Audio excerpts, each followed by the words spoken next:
that 55 of the nation's biggest corporations paid zero federal tax last year. Pay your fair share. Pay your fair share. President Joe Biden made waves in 2022 when Congress passed his Inflation Reduction Act, which was aimed at making corporations pay their fair share in taxes. One of his main talking points was that despite having a flat corporate income tax rate of 21%, the biggest companies in the US pay proportionally less in taxes than the average American family.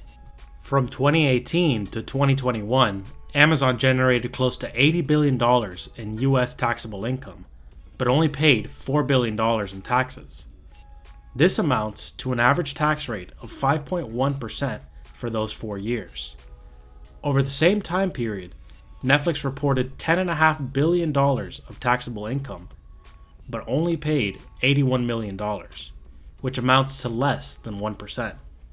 A study ran by the U.S. Government Accountability Office found that in 2018, large companies actually paid an average of 9% of their taxable income in taxes. This is noticeably lower than the average American family, which usually pays closer to 14% in federal income tax. In an effort to close the gap, the Inflation Reduction Act instituted a minimum 15% corporate alternative minimum tax on companies that make a profit of more than $1 billion. How is it that companies can reduce their taxable burdens by such a wide margin? What difference will the Inflation Reduction Act make? On this episode of What's Going On Here, we're going to look into the different tax advantages and loopholes that companies use to pay less in taxes and what the current presidential administration is trying to do about it.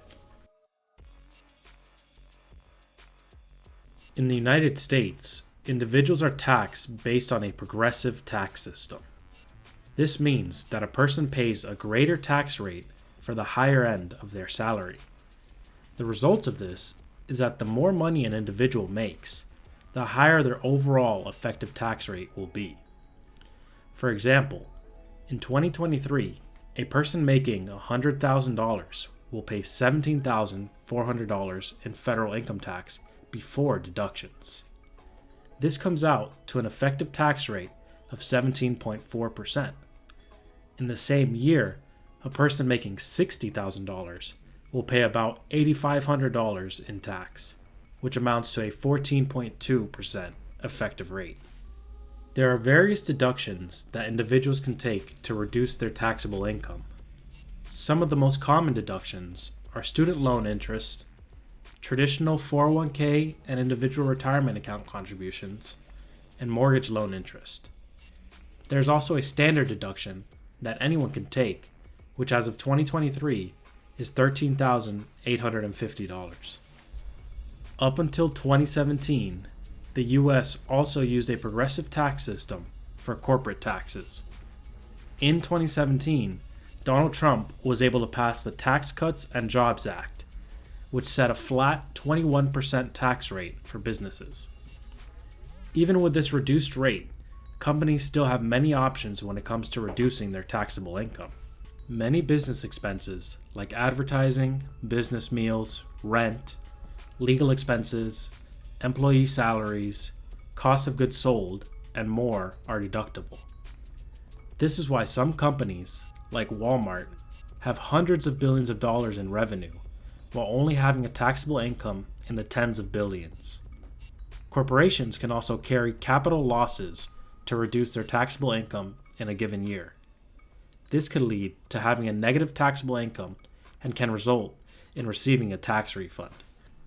Since companies can deduct employee salaries and compensation from taxable income, some of them just prefer to give lavish payment packages to their top employees.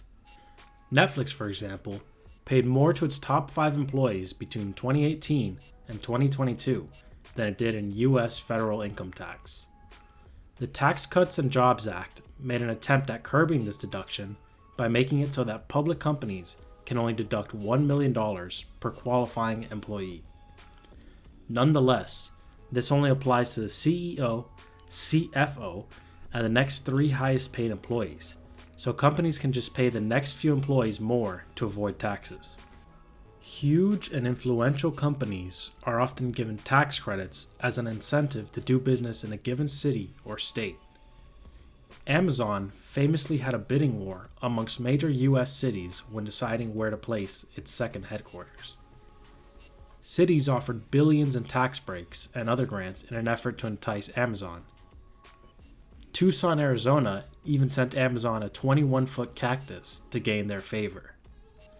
The winning city ended up being Arlington, Virginia, which between state and city offered Amazon more than $500 million in grants and infrastructure improvements.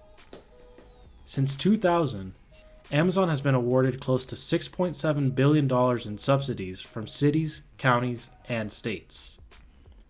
This is a big contributor in their 5.1% average tax rate from 2018 to 2021. Some of these deductions apply to small businesses as well, like the business expenses and interest payments, but they usually can't take advantage of large compensation packages and don't get large tax credits. The average small business pays much more in taxes than the largest corporations, closer to 20%. According to Pew Research, most Americans think that taxes on large corporations should be raised at least a little, because they also think that these companies don't pay their fair share. In 2022, Democrats stood behind the majority desire for a higher corporate tax and were able to pass the Inflation Reduction Act. One of the main points of the act was to make large companies pay their fair share by instituting a 15% corporate alternative minimum tax to companies that have profited $1 billion over the previous 3 consecutive years. This means that even if a company has enough deductions to pay less than 15% in taxes, they will still need to pay that 15%. If their tax burden ends up being more than the corporate alternative minimum, they just have to pay their normal taxes. The previously mentioned study by the U.S. Government Accountability Office found that from 2014 to 2018, about half of all large corporations, which they define as corporations with $10 million or more in assets, had no federal income tax liability at all.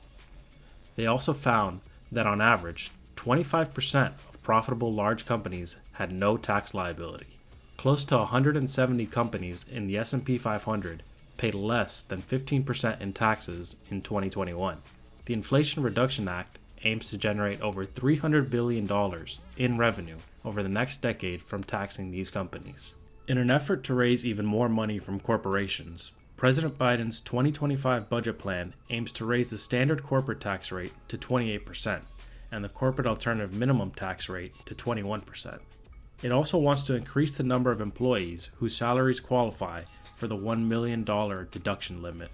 Despite these changes, companies are still able to use multiple forms of deductions and tax credits.